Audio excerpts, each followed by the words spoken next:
জেডএসআর নিবেদিত ডিবিসি নিউজের নিয়মিত আয়োজন সংবাদ সম্প্রসারণে সবাইকে স্বাগত জানাচ্ছি আমি ইশরাত জাহান। দিনের বাছাই করা সংবাদ এবং এর পর্যালোচনা নিয়ে সংবাদ সম্প্রসারণে আজ আমার সাথে অতিথি হয়ে যুক্ত হয়েছেন TVN24 এর প্রধান সম্পাদক নাজমুল আশরাফ এবং ঢাকা বিশ্ববিদ্যালয়ের ইসলামের ইতিহাস ও সংস্কৃতি বিভাগের অধ্যাপক ডক্টর এম সিদ্দিকুর রহমান খান। এছাড়া আমাদের সাথে যুক্ত আছেন বাস রুট রেশনালাইজেশন প্রজেক্টের টিম লিডার হুমায়ুন রশিদ খলিফা। স্বাগত আপনাদের তিনজনকেই সংবাদ সম্প্রসারণে। আমরা আজকে শুরু করতে চাই আলোচনা। এপ্রিলে রাজধানী ঘাটারচর থেকে মতিঝিল রুটে বাস চলবে রেশনালাইজেশনের মাধ্যমে। হুমায়ুন রশিদ খলিফা, আপনাকে দিয়ে আমি শুরু করতে চাই। আপনি এই প্রজেক্টের টিম লিডার। আমরা যদি প্রয়াত মেয়রের কথা বলি, তিনি ঢাকা চাকা শুরু করেছিলেন, তো সেটার মাধ্যমে নাগরিকদের কিছু সুবিধা হয়েছিল, কিছু অসুবিধা হয়েছিল। আপনার কাছে আমার প্রশ্ন যে এই প্রজেক্টটাতে বাস রুট রেশনালাইজেশন যে প্রজেক্টটা, এই প্রজেক্টের মাধ্যমে নাগরিকদের কী ধরনের সুবিধা বা অসুবিধা হবে? জি, ধন্যবাদ আপনাকে। আপনাদের মাধ্যমে এই জিবিসির সকল যারা দর্শক আছেন, শ্রোতা আছেন, তাদের সবাইকে ধন্যবাদ জানাচ্ছি। আর আমাদের এই যে নতুন এখনকার যে প্রকল্পটা, এটা আসলে ঠিক উত্তরের মেয়র জনাব আনিসুল হক সাহেব থাকতেই আমরা শুরু করেছিলাম আর কি।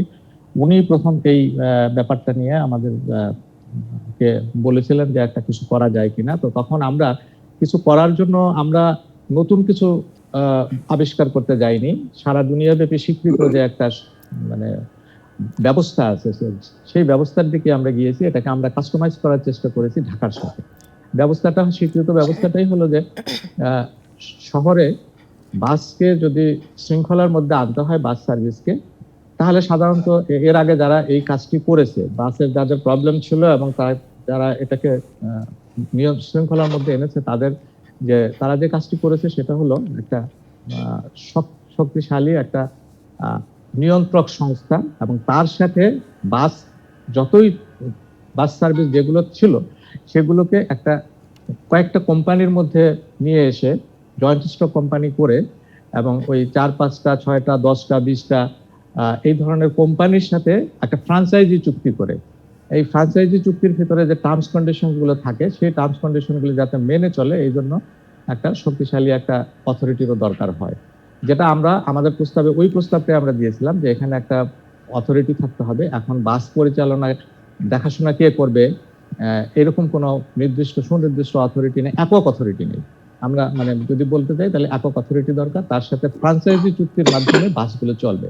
তো ফ্রাঞ্চাইজি চুক্তি করতে হলে ফ্রাঞ্চাইজি চুক্তির মূল বিষয়টাই হলো যে একজনকে একটা রুট বা একাধিক রুটের তাকে একচ্ছত্র বাস পরিচালনার জন্য তার সাথে একটা চুক্তি হবে, ওখানে অন্য কেউ চলবে না, অন্য কোনো কোম্পানি যাবে না। তো সেই হিসাবে সেটাই আমরা করেছি। সেটা করতে গিয়ে আমরা দেখেছি যে আমাদের ঢাকা শহরে 291টা রুট চালু আছে বিআরটি এর তথ্য অনুযায়ী, এবং 366টা রুট ওনাদের অ্যাপ্রুভড আছে, এবং তার মধ্যে 291টাতে গাড়ি আছে এবং গাড়ি চলছে। আমরা বলি এটাকে ক্লাস্টারিং করা আর কি, যা আসলে ওটাকে গুচ্ছ করে ফেলা রুটগুলোকে। তো যেমন আজকে যে বিষয়টা নিয়ে আলাপ হলো, পাইলট প্রজেক্ট, এইখানে হলো আমরা এটাকে গুচ্ছ করেছি হলো মোহাম্মদপুর এলাকা থেকে যত গাড়ি ছাড়ে, আমরা এরকম ভাবে ভাগ করেছি 6টা। একটু বলে নেই, আমরা 2টা ভাগ করেছি, একটা হলো আরবান রুটস বা শহর রুটস, আর একটা সাবারবান রুটস করেছি আমরা, শহরতলি রুটস। কারণ শহরতলির সব গাড়িকে আমরা আর শহরে ঢুকতে দিতে চাই না, যাতে করে গাড়ির সংখ্যা একটু কমে যায়। আমরা এই জন্য ওইদিকে উত্তর দিকে আবদুল্লাপুর বা বিরুলিয়া ওই এলাকা দিয়ে একটা জায়গা নিয়ে ওখানে একটা ট্রান্সফার স্টেশন করে, ওখান থেকে প্যাসেঞ্জার যারা ঢাকার বাইরের আছে, ইন্টার ডিস্ট্রিক্ট গাড়ি তো ঢুকবেই না, এমনকি ঢাকার অন্যান্য জেলা থেকে শহরতলি থেকেও আর ঢুকবে না, ওইখানে এসে একটা ট্রান্সফার নিতে হবে এবং ওইটা সুন্দর ব্যবস্থা করতে হবে। আবার এইদিকে ঘাটারচরের ওইদিকে আর কোনো সাবারবান রুট নেই, শহরতলির রুট নেই, ওটা ওখান থেকে শুরু হয়। ঘাটারচর মোহাম্মদপুর থেকে বসিলা ব্রিজ পার হয়ে অল্প একটু গেলেই ওই জায়গাটা। আবার এদিকে আমরা করেছি ঝিল মিলের কাছে, পূর্ব দিকে করেছি আমরা, প্রস্তাব দিয়েছি আমরা কাঁচপুর ব্রিজের ওই পারে। এই সব জায়গাগুলোতে মিলে প্রায় 10টা জায়গায় এখন সরকার বাসের যে ডিপো কাম টার্মিনাল এবং ট্রান্সফার স্টেশন জেলা থেকে এবং সাবারবান রুট থেকে আরবান রুটে, এইগুলোর জন্য একটা ফিজিবিলিটি এখন তৈরি রিপোর্ট হচ্ছে, ফিজিবিলিটি স্টাডি হচ্ছে। তো এই সিস্টেমে আমরা যখন ভাগ করে ফেললাম, কিছু রুট বাইরে সাবারবান থেকে যাবে আর শহরের ভিতরের রুটগুলো শহরেই থেকে যাবে। তারপরে আমরা এরপরে আমরা করেছি যে কাজটা, সেটা হলো একটু ক্লাস্টারিং করেছি। মানে কি, যেমন মোহাম্মদপুর থেকে ছেড়ে যে গাড়িগুলো আসে সেগুলোকে আমরা একটা রং দিয়ে, যেমন এটা আজকে যেটা আলাপ হলো, এটা গ্রিন কালার, আমরা বলেছি green, it may be change, হ্যাঁ, তো আমরা বলেছি এটা গ্রিন ক্লাস্টার এবং এটার গ্লাসের রং সব হবে গ্রিন। এরকম আব্দুল্লাহপুর থেকে যে গাড়িগুলো ছেড়ে আসবে ঢাকার দক্ষিণ দিকে চলে যাবে, একেবারে সদরঘাট, বাবুবাজার, পোস্তগোলা, মানে এক এক কেরানীগঞ্জ ক্লাস্টারের এদিকে যাবে। গাড়ির রং এক এক রকম হবে। জি, ওই গাড়িগুলোর রং আমরা বলেছি যে হ্যাঁ পিঙ্ক হবে। ঠিক আছে, তো এখন আমাদের এই যেটা নিয়ে কথা হচ্ছিল যে এই ঘাটারচর থেকে বা মোহাম্মদপুর এলাকা থেকে আমাদের এখনকার যে রুট আছে, পারমিট দেওয়া আছে, সেখানে 54টা রুট আছে। এই 54টা রুটকে আমরা 8টা রুটে নিয়ে এসেছি, 8টা রুটে নিয়ে আসছি। অরিজিন তো মোহাম্মদপুর এলাকা, এই সবগুলোকে আমরা ঘাটারচরে নিতে চাই। কারণ ঘাটারচরে এখন একটা জায়গা নেওয়া হয়েছে, দেখা হয়েছে যে জায়গায় একটা জিপু করার জন্য এবং টার্মিনাল বেশ করার বড় জন্য একটা পরিকল্পনা নিয়ে আপনারা আগাচ্ছেন। আপনার কাছে আমার আরেকটা প্রশ্ন, যে এই প্রজেক্টের ফলে শ্রমিক মালিকদের কি ধরনের সুবিধা বা অসুবিধা হতে পারে, কোনোভাবে তারা ক্ষতিগ্রস্ত হতে পারেন কিনা? সেই সঙ্গে আরেকটা ব্যাপার আমি জুড়ে দিতে চাই যে আজকেও টাঙ্গাইল সদরের ঘাইন্দা এলাকায় 2 ট্রাকের সংঘর্ষে 5 শ্রমিকের প্রাণ গেছে। তো আমরা তো বিশেষ করে দুর্ঘটনা, যানজট, এই দুটো নিয়েই চিন্তিত থাকি। এগুলো সমাধান হতে পারে কিনা এই ধরনের প্রজেক্টের মাধ্যমে? জি, আমাদের এই প্রস্তাব অনুযায়ী যেহেতু একই রুটে একজনকেই দেওয়া হবে, একটা কোম্পানিকেই দেওয়া হবে, ফ্র্যাঞ্চাইজি চুক্তি হবে। এখানে আরো একটা ব্যাপার আছে। আমাদের আরো একটা প্রস্তাব হলো যে ফ্র্যাঞ্চাইজি চুক্তিটা হবে, আমরা বলি ওটাকে গ্রস কস্ট কন্ট্রাক্টিং সিস্টেম। হ্যাঁ, গ্রস কস্ট কন্ট্রাক্টিং মানে হলো সে বাস ভাড়া বা কতজন প্যাসেঞ্জার উঠলো, এই ভাড়া কত, এটা নিয়ে তার কোনো মাথা ঘামাতে হবে না। তার বাস কত কিলোমিটার চললো তার উপরে সে বিল পাবে, এবং ওই যে ফ্র্যাঞ্চাইজি চুক্তি যখন হবে তখনই ওই চুক্তিটা হয়ে যাবে, সে পার কিলোমিটার কত করে রেট পাবে। তো তাতে করে হবে কি, তার মানে কম্পিটিশনের কোনো ব্যাপার নাই। এবং ড্রাইভার এবং কন্ডাক্টর এবং হেল্পার এদেরকে অ্যাপয়েন্টমেন্ট দিতে হবে, ফর্মাল অ্যাপয়েন্টমেন্ট দিতে হবে, এবং প্রতিটি গাড়ির জন্য 2 জন করে রাখতে হবে। 8 ঘন্টার বেশি কোনো ড্রাইভার যাতে ডিউটি না করতে হয়, সে 2 জন করে ড্রাইভার রাখতে হবে, 2 জন করে হেল্পার রাখতে হবে, ক্লিনার রাখতে হবে। আমরা ওইভাবেই আবার ওর ভাড়াটা কত আসতে পারে, ফাইন্যান্সিয়াল ব্যাপারটা আমরা হিসাব করেছি আর কি। তো সেটা এখনো আসেনি, ওটা আর একটু পরে আসবে, ওটা আমরা জমা দিয়ে রেখেছি ফাইন্যান্সিয়াল ব্যাপারটা। তো আমরা বলেছি যে হ্যাঁ 2 জন করে সব রাখতে হবে। তবে আমাদের ড্রাইভারের কিছু অভাব আছে, সেজন্য আমরা অনেক আগে থেকে বলে আসছিলাম যে ড্রাইভার তৈরির জন্য বিশেষ ব্যবস্থা নিতে হবে। সারা বাংলাদেশের জন্য যা হচ্ছে তো হচ্ছে, ঢাকা বাস নেটওয়ার্কের জন্য ড্রাইভার তৈরি করার দরকার আছে। এবং এই জন্য এই ড্রাইভাররা কি বেতনভুক্ত হবেন? মানে কর্মচারী যারা থাকবেন বাসে, তারা কি বেতনভুক্ত থাকবেন? জি জি, এই ড্রাইভার যারা থাকবেন বা বাসের কন্ট্রাক্টর, হেল্পার যাই বলি, তারা কি বেতনভুক্ত থাকবেন? হ্যাঁ, বেতনভুক্ত হবে, তাদেরকে ফর্মাল অ্যাপয়েন্টমেন্ট দিতে হবে, এবং প্রতি গাড়িতে 2 জন করে থাকতে হবে, তাদের ড্রেস কোড থাকবে, তাদের ফর্মাল ড্রেস থাকতে হবে, এবং লাইসেন্সটা ওই 2 নম্বর লাইসেন্স, যাদের কাউকে অ্যাপয়েন্টমেন্ট দেওয়া যাবে না। ধন্যবাদ হুমায়ুন রশিদ খলিফা। ডক্টর এম সিদ্দিকুর রহমান খান, আপনার কাছ থেকে এই ব্যাপারে জানতে চাই, সেই সঙ্গে আপনার কাছে কেমন মনে হয়, মানে কেমন হবে এই বাস রুট রেশনালাইজেশন প্রজেক্টটা, সেই সঙ্গে আপনার কি মনে হয় কিনা যে এই প্রজেক্টের মাধ্যমে দুর্ঘটনা বা যানজট কমে আসবে? ধন্যবাদ আপনাকে। আমি এতক্ষণ পর্যন্ত ওনার বক্তব্য মনোযোগের সাথেই শুনছিলাম, এবং ঢাকা শহরে বর্তমান যানজটের যে পরিস্থিতি, সেই পরিস্থিতি থেকে যানজট মুক্তকরণের জন্য যে কোনো আশার বাণী আমাদেরকে আশায় উদ্দীপ্ত করে, আনন্দিত করে, এতে কোনো সন্দেহ নেই। আমাদের জনজীবনে এই যানজট যে কঠিন সমস্যা তৈরি করেছে, এখান থেকে উত্তরণ আমরা চাই, এবং সেইটাকে সামনে রেখে আজকে যে ওনাদের পরিকল্পনার কথা আমরা শুনলাম, এই পরিকল্পনাটাকে আমি ইতিবাচক হিসাবেই নিতে চাই। এবং আমি মনে করি যে কোনো পরিকল্পনা গ্রহণ করা হয়, পরিকল্পনাগুলো শুরুতে খুবই ভালো থাকে, কিন্তু এই পরিকল্পনাগুলো বাস্তবায়নের ক্ষেত্রে আমাদের অতীত যে অভিজ্ঞতা, এই অভিজ্ঞতাগুলো আমাদেরকে সবসময়ই একটা আশঙ্কার মধ্যে রাখে, এবং এই ক্ষেত্রে আমরা কোনো আশঙ্কার মধ্যে থাকতে চাই না। আমরা দেখেছি ঢাকা শহরকে এই যানজট মুক্ত করার জন্য অনেক প্রজেক্ট নেওয়া হয়েছে, এবং এই প্রজেক্টগুলোর জন্য শত শত কোটি টাকা মানে গ্রহণ করে প্রজেক্টগুলো মাঝপথে আপনার বাতিল হয়েছে।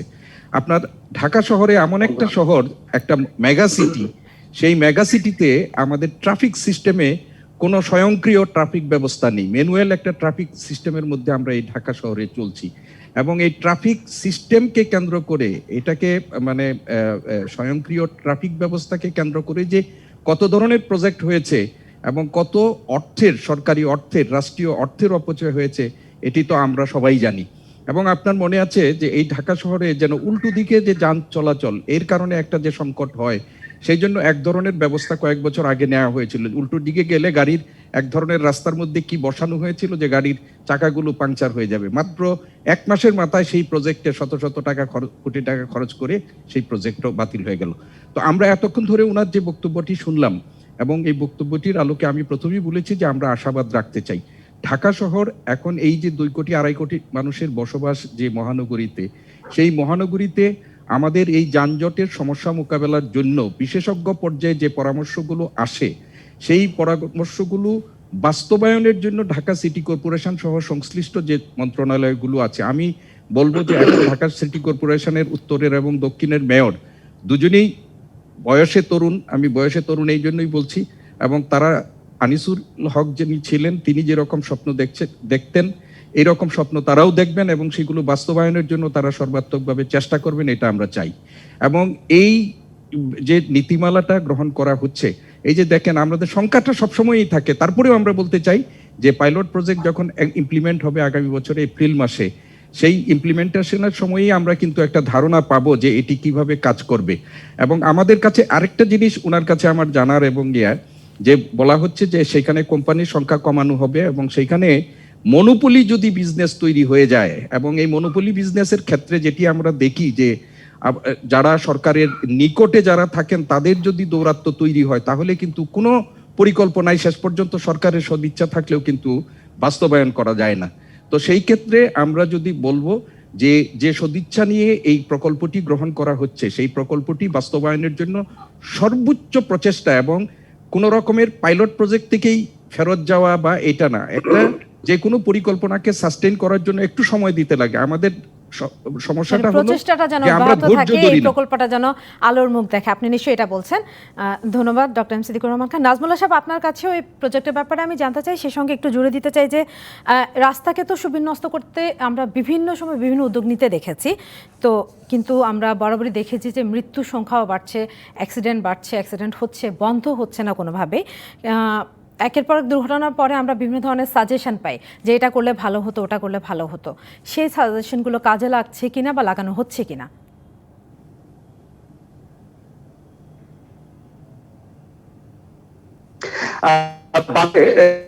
যে কোনো সমস্যার ক্ষেত্রে বহু বছরে বিশেষজ্ঞ মত থেকে শুরু করে ভুক্তভোগী পর্যন্ত এবং সংশ্লিষ্ট যত পক্ষ থাকেন তারা অনেক পরামর্শ দেন, অনেক রকমের সমাধানের পথ ভাবতে দেন, কিন্তু সেগুলোকে পরিকল্পনা করা এবং সেই পরিকল্পনা বাস্তবায়ন করা এত বেশি সময় লাগে যে মানুষের দুর্ভোগের কোন সীমা থাকে। মেয়র নওশাদুল হকের যে উদ্যোগ ছিল, তিনি বেঁচে থাকলে এতদিনে হয়তো ঢাকা শহরে এইসব ব্যবস্থা চালু হয়ে যেত। যাই হোক, দেরিতে হলেও তারা শুরু করতে যাচ্ছেন, পাইলট প্রকল্প হিসেবে নিচ্ছেন। খলিফা যেভাবে ব্যাখ্যা দিলেন, যদি ঠিক সেভাবে হয় নিশ্চয়ই শহরের ভিতরে চলাচলের যে বাস্তবতা, যে দুর্ভোগ, যে ভোগান্তি, দুর্ঘটনা, এগুলো নিশ্চয়ই অনেক কমে আসবে। এখন ঢাকার শহরের ভেতরে আপনি যদি পরিবহন খাতের সমস্যা বলেন, শুধুমাত্র যানজট আর দুর্ঘটনাই কিন্তু সমস্যা না। যেহেতু যানজট দুর্ঘটনা সংকটটা অনেক বেশি, এটার প্রভাব অনেক বেশি পড়ে জীবনে, সে কারণে আমরা নিয়ে কথা বলি। কিন্তু খলিফা সাহেব বলছিলেন যে ফ্র্যাঞ্চাইজি হলে পরে বিভিন্ন কোম্পানির অধীনে এই বাসগুলো চলবে, বিভিন্ন রঙের, বিভিন্ন কোম্পানির, ইত্যাদি ইত্যাদি। কিন্তু বাসের সাথে সংশ্লিষ্ট কিছুটা শুনে আশ্বস্ত হলাম যে চালকদেরকে, তারপরে শ্রমিকদেরকে অ্যাপয়েন্টমেন্ট দেওয়া হবে ইত্যাদি। আমরা যে আইনটা করলাম পরিবহন খাতের, সেই আইনের বাস্তবায়ন কতটুকু হলো? আইনটি সংসদে পাশ করার 1 বছর পরে সেটি কার্যকর করা হলো। কার্যকর করতে গিয়ে আমরা দেখলাম অনেক রকমের আন্দোলন, বাধা বিপত্তি হলো, তারপরে সেটাকে পিছিয়ে দেওয়া হলো, তারপরে বেশ কিছুদিন ছাড় দেওয়া হলো। এখন সেই আইন আদৌ বাস্তবায়ন হচ্ছে কিনা, কার্যকর হচ্ছে কিনা জানি না। যদি হতো, বিচ্ছিন্নভাবে হয়ে থাকতে পারে, যদি হতো তাহলে আমাদের পরিবহন খাতের বাস্তবতা ঢাকা সহ সারা দেশে অন্যরকম হতো। এখন আসি, আপনি বলছিলেন যে ঢাকা শহরের যানজটের বহু কারণ আছে, এগুলো নিয়ে বহু আলোচনা হয়েছে।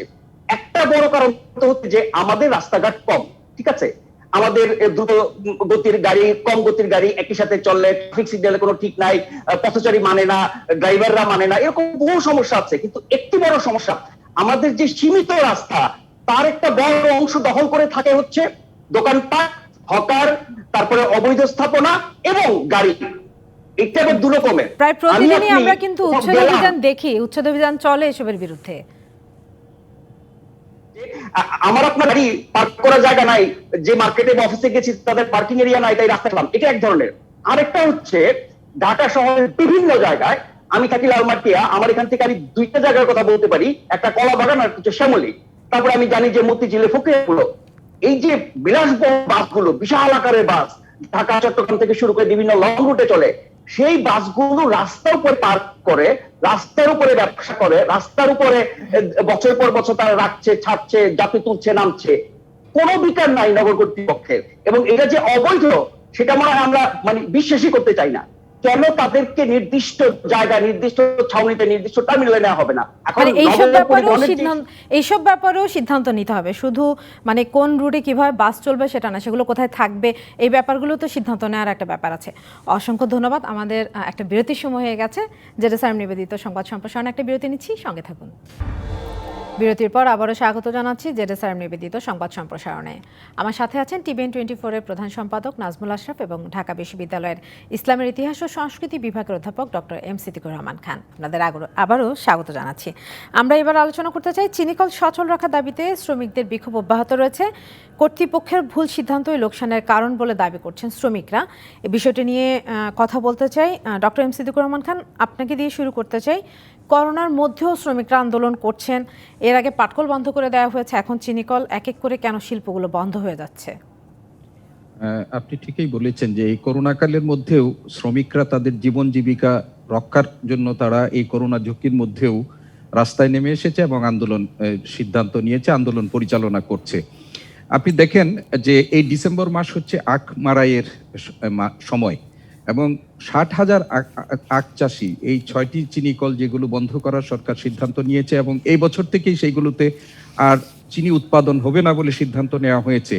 সেই আখ 6টি চিনিকলের আওতায় 60,000 আখ চাষি আছেন, কয়েক হাজার শ্রমিক আছেন, কর্মকর্তা কর্মচারীরা আছেন।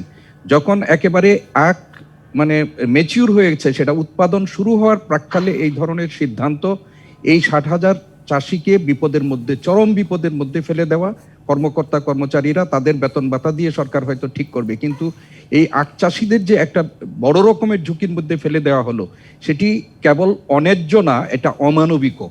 এবং এই ধরনের সিদ্ধান্তের প্রতিবাদে এই চাষিরা যে রাস্তায় নেমেছে বা সংশ্লিষ্টরা রাস্তায় নিয়েছে, আমি মনে করি তারা এটা তাদের ন্যায্য দাবি আদায়ের জন্যই তারা এখানে নিয়েছে। এইবার করা যেত যে এইবার এই আখ চাষটা এবং এই মারাইটা শেষ করার পর আর চাষিদেরকে আগামী বছর যেন তারা আর চাষ না করে, সেই সময়ে এই সিদ্ধান্তটা নেওয়া যেতে পারত। এবং আপনি যে ব্যবস্থাপনায় ত্রুটি বিচ্যুতিটা যে এই ওরা বলছে যে চিনি উৎপাদন এবং বাজারজাতকরণের ক্ষেত্রে, আমরা যারা দেশি চিনি, আমাদের আখের চিনিটা কিনতে যাই, আমরা কিন্তু দোকানগুলোতে সেইগুলো পাই না, কিন্তু আমরা প্রতিনিয়তই শুনি যে এগুলো অবিকৃত অবস্থায় আছে। এখানে একটা বড় রকমের, এখানে ভালো দামে এটা বিক্রি হয়, বড় রকমের এখানে একটা চক্রান্ত আছে যে বেসরকারি পর্যায়ে যারা রিফাইনারিতে চিনিটা উৎপাদন করেন, তাদেরকে সুযোগ দেওয়ার জন্যই এর সংশ্লিষ্ট চিনিকলের সাথে সংশ্লিষ্ট মন্ত্রণালয়ের, আমরা মনে করি যে একটা অবৈধ যোগ সাজসের কারণে তারা এই সরকারি পর্যায়ে উৎপাদিত চিনিটা বাজারজাতকরণের ব্যাপারে, মার্কেটিং এর ব্যাপারে তাদের সুস্পষ্ট নীতিমালা নেই। ফলে আমরা দেখছি যে এখন এই যে দেশীয় চিনিটা, এটি সুপার মার্কেটে আপনি গেলে, সেই ধরনের সুপার শপে গেলে আপনি পাবেন, সাধারণ দোকানগুলোতে সেগুলো পাওয়া যাচ্ছে না, আমরা চেয়েও বাজারে সেগুলো পাই না। আর অন্যদিকে বলে যে এইগুলো অবিকৃত অবস্থায় ফেলে রাখা হচ্ছে। এবং এই চিনি বাজারজাতকরণের, আমাদের উৎপাদিত চিনি বাজারজাত করা নিশ্চিত করার পর অতিরিক্ত চিনি যেটার প্রয়োজন হবে, সেই চিনি রিফাইনারিগুলোকে উৎপাদন করার দিতে হবে, তাদেরকে অনুমোদন দিতে হবে। সেইটা না করে তাদের অবাধ বাণিজ্যটা অব্যাহত রাখার জন্য আমাদের এই প্রতিষ্ঠিত, আমাদের যে দেশের, আপনি দেখেন এটা কিন্তু একদিন আখ শিল্প, চিনি শিল্প, এটি আমাদের একদিন দুই দিনের শিল্প না। মধ্যযুগে বাংলাদেশের যে বিশ্বব্যাপী পরিচিতি ছিল, এই পরিচিতির মধ্যে দুটো বড় যেটি ছিল, একটা হলো বস্ত্র আর একটা হলো চিনি। আমাদের অনেক পুরনো শিল্প এটা। ধন্যবাদ ডক্টর এম সিদ্দিকুর রহমান খান। নাজমুল আশরাফ, আপনার কাছে আমি এক প্রশ্ন করতে চাই, সেই সঙ্গে জুড়ে দিতে চাই যে শ্রমিকরা যে বলছেন ব্যবস্থাপনা সংকট, এটা নিয়ে আপনি কি বলবেন? কারণ বেসরকারিভাবে বা ব্যক্তি মালিকানায় যেসব কারখানাগুলো আছে সেগুলো খুব ভালো মতো চলছে, ব্যবসাগুলো খুব ভালো মতো চলছে, কিন্তু সরকারি শিল্পগুলো কেন ভালো মতো চলছে না? জি, শ্রমিকদের এই কথার সাথে আমি শতভাগ একমত। অধ্যাপক সিদ্দিকুর রহমান খান যে পয়েন্টগুলো রেজ করেছেন সেগুলোর সাথে একমত। আমি একটু যোগ করতে চাই, বাংলাদেশে যে কোনো খাতের যে কোনো প্রতিষ্ঠান যখন রাষ্ট্রীয় মালিকানায় থাকে, সরকারি প্রতিষ্ঠান হিসেবে থাকে, তখন তাদের পারফরমেন্স বা তাদের কাজকর্ম, ফলাফল, দক্ষতা, লাভ লোকসান এগুলো একরকমের হয়। একই বাজারে, একই দেশে, একই মানুষের জন্য একই শিল্প যখন বেসরকারি খাতে পরিচালিত হয়, তখন সেটা ফলাফল ভিন্ন হয়। কারণটা কি? কারণ হচ্ছে ব্যবস্থাপনার ত্রুটি, দক্ষতার অভাব, এবং সরকারি মাল ধরে ডাল, লুটপাট, দুর্নীতি, অনিয়ম, ঘুষ, অবহেলা, যা কিছু হতে পারে সবকিছু কিন্তু সরকারি খাতের প্রতিষ্ঠানের ক্ষেত্রে হয়। আমরা কিন্তু আমাদের যেই পাট শিল্প, এটাকে আমরা ধ্বংস করে ফেলেছি একের পর এক বেসরকারি খাতে দিয়ে, এবং একের পর এক সরকারি, এবং তখন তাদের একটাই যুক্তি ছিল যে বছরের পর বছর লোকসান দিতে হচ্ছে। লোকসান কেন হয়? আগে কেন হতো না? বেসরকারি খাতে কেন লাভ হয়? অন্য দেশে কেন লাভ হয়? আমাদের পাট শিল্প ধ্বংস করার পরে আপনার ভারতের এই শিল্প কিভাবে জেগে উঠলো?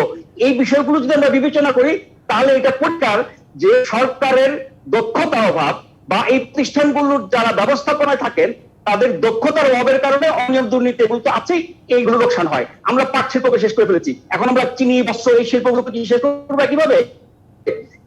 আমরা শুনতাম যে আমাদের যেসব দাতা দেশ বা সংস্থা, ওয়ার্ল্ড ব্যাংক সহ অনেক পরামর্শ দিত, যেহেতু তাদের উপর আমাদের একটা নির্ভরশীল ছিল, ফলে তাদের পরামর্শ অনুযায়ী অনিচ্ছা সত্ত্বেও আমাদেরকে অনেক কিছু করতে হতো।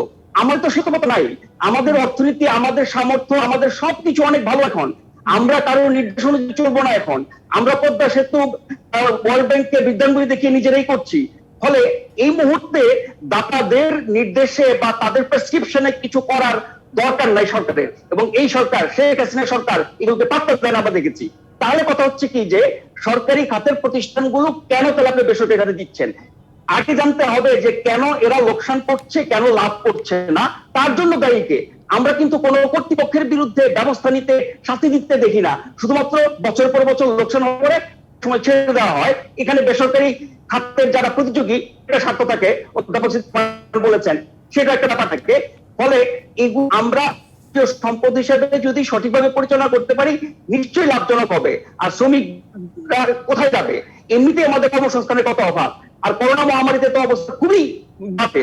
সেই সময়ে এই কলকারখানা বন্ধ করে তাদেরকে পথে বসানো, তারা মহামারীর মধ্যে মাঠে নামবে না, রাস্তায় নামবে না, তো কি করবে? তাদের তো জীবন মরণের প্রশ্ন। অসংখ্য ধন্যবাদ আপনাকে। আমাদের একটা বিরতির সময় হয়েছে। যেটা স্যার নিবেদিত সংবাদ সম্প্রসারণ, আরেকটা বিরতি নিচ্ছি, সঙ্গে থাকুন। বিরতির পর আবারও স্বাগত জানাচ্ছি জেডএসআর নিবেদিত সংবাদ সম্প্রসারণে। আমার সাথে আছেন টিভিএন 24 এর প্রধান সম্পাদক নাজমুল আশরাফ এবং ঢাকা বিশ্ববিদ্যালয়ের ইসলামের ইতিহাস ও সংস্কৃতি বিভাগের অধ্যাপক ডক্টর এম সিদ্দিকুর রহমান খান। আপনাদের দুজনকে আবারও স্বাগত জানাচ্ছি। এবার আলোচনা করতে চাই অযোধ্যা বাস্তবায়ন মেয়াদ ও ব্যয় না বাড়িয়ে উন্নয়ন প্রকল্প নির্ধারিত সময় শেষ করার নির্দেশ দিয়েছেন প্রধানমন্ত্রী। নাজমুল আশরাফ, আপনাকে দিয়ে শুরু করতে চাই। প্রধানমন্ত্রী এর আগেও এ ধরনের নির্দেশনা দিয়েছিলেন, আবারও দিলেন। আপনার কি মনে হচ্ছে প্রকল্প সংশ্লিষ্ট যারা আছেন তারা এই নির্দেশনা আদৌ কানে তুলবেন কিনা? আমার মনে হয় না তুলবেন। বাংলাদেশে প্রকল্পের ক্ষেত্রে অনেক ধরনের সমস্যা আছে। প্রথম সমস্যা হচ্ছে যে অযথা প্রকল্প নেওয়া হয়, অপ্রয়োজনীয় প্রকল্প নেওয়া হয়, অগ্রাধিকার ভিত্তিতে নেওয়া হয় না, প্রকল্পের নামে আপনার লুটপাট হয়, প্রকল্পের নামে অনেক কিছু কেনা হয়, বিদেশ সফর হয়, ঠিক একটি দিক। তারপরে যেগুলো অনুমোদন করা হয় নির্দিষ্ট সময়ের মধ্যে শেষ করতে না, নির্দিষ্ট বাজেটের মধ্যে থাকে না, ফলে বছরের পর বছর সময় বাড়ে, খরচ বাড়ে, এবং শেষমেশ গিয়ে সেই প্রকল্পের যে সুফল পাওয়ার কথা সেটা ঠিক মতো পাওয়া যায় না। তারপর আবার ত্রুটি বিচ্যুতি রয়ে যায়। এই সবকিছু নিশ্চয়ই প্রধানমন্ত্রী কদিন পর পর আমরা দেখি একনেকের বৈঠক হলে এই কথাটি বলেন। এখন প্রধানমন্ত্রী যখন বারবার এই কথাটি বলেন এবং নির্দেশ দেন বা হুঁশিয়ারি দেন বা সতর্ক করেন, ব্যবস্থা কেন নেন না? আপনি হিসাব বছরে কয়টা প্রকল্প সময় মতো শেষ হয়েছে, কয়টা প্রকল্প সীমিত বাজেটের মধ্যে ছিল? এখন আপনার আমার নিয়ন্ত্রণের বাইরে চলে যায় এমন কোন কারণ আপনি অর্থ বাড়াতে পারেন, কিন্তু আপনি খোঁজ নিয়ে দেখবেন বেশিরভাগ ক্ষেত্রে অর্থ বাড়ার পেছনে যারা প্রকল্প বাস্তবায়ন করেন তাদের দায় আছে, তাদের দোষ আছে, তাদের দুর্নীতি, অনিয়ম, অন্যায়, গাফিলতি আছে। ফলে সেই বিরুদ্ধে যদি ব্যবস্থা নেওয়া হতো, একটা প্রকল্পকে ধরে যদি তার সাথে সংশ্লিষ্ট পরিচালক থেকে শুরু করে সবার বিরুদ্ধে যদি ব্যবস্থা নেওয়া হতো, তাহলে কিন্তু অন্যান্য প্রকল্প বাস্তবায়নের ক্ষেত্রে এর একটা প্রভাব পড়তো এবং তখন বাকিরা ভয় পেত সময় এবং অর্থ বাড়ানোর ক্ষেত্রে। ধন্যবাদ নাজমুল সাহেব। ডক্টর এম সিদ্দিকুর রহমান খান, আপনার কাছেও একই প্রশ্ন, যে এই নির্দেশ আদৌ প্রকল্প সংশ্লিষ্ট যারা আছেন তারা মানবেন কিনা, আপনার কি মনে হয়? আমার কথাও নাজমুল আশরাফ ভাইয়ের মতোই, যে মাননীয় প্রধানমন্ত্রীর কাছ থেকে এই ধরনের বক্তব্য আমরা শুনেছি, সংশ্লিষ্টদের কাছ থেকেও আমরা এই ধরনের কথা শুনি, কিন্তু এটার কোনো বাস্তবায়ন দেখিনি। আমাদের জাতির জন্য সবচেয়ে বড় একটা অহংকারের হচ্ছে পদ্মা সেতু প্রকল্প। সেই পদ্মা সেতু প্রকল্প 2018 শেষ হওয়ার কথা ছিল, 20 অতিক্রান্ত হয়েছে, 21 সালের কখন গিয়ে এটি শেষ হবে, মানুষের যান চলাচলের জন্য হবে সেটা আমরা জানি না। 22,000 কোটি টাকার যে প্রকল্প, এখন সেটা 30,000 কোটি টাকা অতিক্রম করেছে। আমরা এইভাবে মেট্রো রেল প্রকল্প যেটি আছে সেটিও আমরা শুনেছিলাম 2020 সালের মধ্যে এটি শেষ হবে, কিন্তু এটি আর শেষ হয়নি এবং এই ইতিমধ্যেই প্রকল্পের খরচ কয়েক গুণ বৃদ্ধি পেয়েছে। এবং আমরা জানি যে তথ্য পরিসংখ্যান আমরা মিডিয়ার মধ্যে যেগুলো পাই, সেগুলো কোনো কোনো প্রজেক্টের ক্ষেত্রে 200 গুণ পর্যন্ত আপনার ব্যয় বৃদ্ধির নজির এখানে আছে। যেহেতু এইরকম সময় নিয়ে সময় ক্ষেপণ করলে সেটার ব্যয় বৃদ্ধি পায় এবং সেই ব্যয় বৃদ্ধির সাথে যারা মানে বর্ধিত অর্থ এই প্রকল্পের সাথে যারা রাঘববল জড়িত থাকেন তাদেরও এটাতে হিস্সা যুক্ত থাকে, ফলে তারা এই কাজটি করতেই থাকেন। এবং আজকে আপনি ধরেন যে কেন এটি সম্ভব হবে না, এই যে মেট্রো রেল প্রকল্প যেটি যদি বাস্তবায়ন বর্ধিত সময়ের মধ্যেও যদি না হয়, তাহলে এটি তো আর এইভাবে ঝুলিয়ে রাখা হবে না, এটা শেষ করতেই হবে এবং শেষ করাই হবে। অন্য প্রজেক্টগুলো এগুলোর সাথে যারা যুক্ত আছেন তারা জানেন এবং তাদের কি শাস্তি হবে, এবং এরা প্রত্যেকেই এত প্রভাবশালী লোক, এদের যে কোনো শাস্তি হবে না সেটাও তারা জানেন। ফলে মাননীয় প্রধানমন্ত্রী যেটা বলেছেন সেটাকে আমরা মনে করি যে তিনি যদি মিন করেন, আশরাফ ভাই যেটা বলেছেন, দুই একজনকে দেখার আমরা দৃশ্যমান দেখতে চাই যে অযথা প্রকল্প গ্রহণ এবং এই যে অযথা সময় বৃদ্ধি, সময় মতো প্রকল্প গ্রহণ না করার ফলে মানুষের মাথার উপর যে আমরা এই যে ঋণের বোঝা আমাদের পরবর্তী প্রজন্মের মাথার উপর রেখে যাচ্ছি, সেই কাজগুলো যেন যথাসময়ে হয় এবং এটির মধ্য দিয়ে দেশের যে পাবলিক মানি, সেই পাবলিক মানি যেন রক্ষা পায়। রাষ্ট্র ক্ষমতায় যারা থাকেন তাদের সেটা দেখভাল করা তাদের নৈতিক দায়িত্ব। এবং মাননীয় প্রধানমন্ত্রী যেটি বলেছেন, আমি এটি পুনরায় আশরাফ ভাইয়ের মতো উচ্চারণ করতে চাই যে আমাদেরকে আসলে কোনো লিপ সার্ভিস না, আমরা এটার একটা সফল বাস্তবায়ন দেখতে চাই, যে সময় মতো কোনো প্রকল্প হয়নি, সেই প্রকল্পের জন্য প্রকল্পের যারা দায়িত্বশীল ছিলেন তাদেরকে বিচারের কাঠগড়ায় দাঁড় করানো হয়েছে, তাদের বিরুদ্ধে শাস্তি নেওয়া হয়েছে। এবং এইরকম দু একটা দৃশ্যমান হলে অনেকেই কিন্তু সতর্ক হবে। কিন্তু এখন যেটি মনে করে ওই যে সরকারি অর্থের যেরকম হয়, আপনারা যখন মিডিয়াতে কথা বলেন তখন হয়তো কেউ কেউ সতর্ক হয়, কিন্তু আমরা যখন এটা আলোচনার বাইরে চলে যাই তখন কিন্তু এই একই রকমের চলতে থাকে। তো আমরা সব ক্ষেত্রেই বলতে চাই যে বাংলাদেশের মতো একটা দেশ যেখানে এই জনগণের অর্থে এই সমস্ত প্রজেক্টগুলো বাস্তবায়িত হয়, সেইখানে যারা সংশ্লিষ্ট আছেন তারাও অন্তত পক্ষে এগুলো বিবেচনায় রেখে যে প্রকল্পটি যে সময়ের জন্য নির্ধারিত, এটি একটু দুটো হতে পারে, এক বছর 2 বছর বা 6 মাস 1 বছর হতে পারে, কিন্তু সেটা বছরের পর বছর একদিকে হলো এই প্রকল্প বাস্তবায়নের সময় মানুষের জনদুর্ভোগ হয় এবং এই প্রকল্প বৃদ্ধির ফলে অতিরিক্ত ঋণের বোঝাটাও তাদের মাথায় কিন্তু অলক্ষ্যে মানে প্রতিস্থাপিত হয়। তো আমরা এই অবস্থা থেকে উত্তরণ চাই এবং মাননীয় প্রধানমন্ত্রী আজকে যে বক্তব্যটা রেখেছেন সেটার আলোকে পরবর্তী ব্যবস্থা গ্রহণ হলে আমি মনে করি এই ধরনের অসাধু যারা আছেন তারা শাস্তি পেলে এই প্রবণতাটা রোধ করা সম্ভব। অসংখ্য ধন্যবাদ ডক্টর এম সিদ্দিকুর রহমান খান, ধন্যবাদ নাজমুল আশরাফ। এই ছিল জেডএসআর নিবেদিত সংবাদ সম্প্রসারণে। ডিবিসির সঙ্গে থাকুন।